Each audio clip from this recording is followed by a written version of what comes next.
യേശുവിൻ്റെ ഏറ്റവും പ്രിയമുള്ള കുഞ്ഞെ, സുഭാഷിതങ്ങൾ 8:21, ഞാൻ എന്നെ സ്നേഹിക്കുന്നവരെ സമ്പന്നരാക്കി അവരുടെ ഭണ്ഡാകാരങ്ങൾ നിറയ്ക്കുന്നു.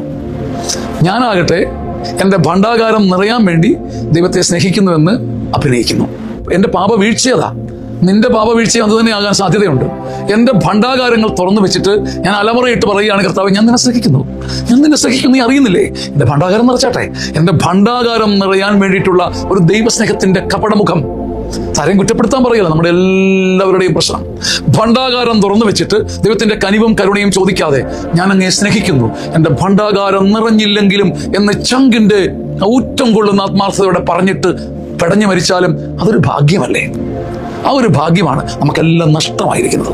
നമുക്ക് ഭണ്ഡാകാരങ്ങൾ അടച്ചു വെക്കാം, മാറ്റിവെക്കാം. കർത്താവെ, എനിക്കാവുന്നത് പോലെ, എൻ്റെ അപ്പനോളോ എൻ്റെ അമ്മയോളം പോലും ഒരുപക്ഷെ നിന്നെ സ്നേഹിക്കാൻ എനിക്കാവുന്നില്ല, പക്ഷേ ഐ ഡു ലവ് യു, ഞാൻ നിന്നെ സ്നേഹിക്കുന്നു, ഞാൻ നിന്നെ സ്നേഹിക്കുന്നു കർത്താവെ, എല്ലാത്തിനും മേലെ സ്നേഹിക്കുന്നു എന്ന് പറഞ്ഞ് ഒരു ദൈവസ്നേഹ അനുഭവം സ്വന്തമാക്കാൻ കഴിഞ്ഞാൽ ഭണ്ഡാകാരങ്ങൾ താനേ നിറയും, താനേ കവിയും, താനേ ഉയരും, താനേ പ്രഫുല്ലമാകും, സമൃദ്ധി കൊണ്ട് താനേ മൂടപ്പെടും. ആമേൻ.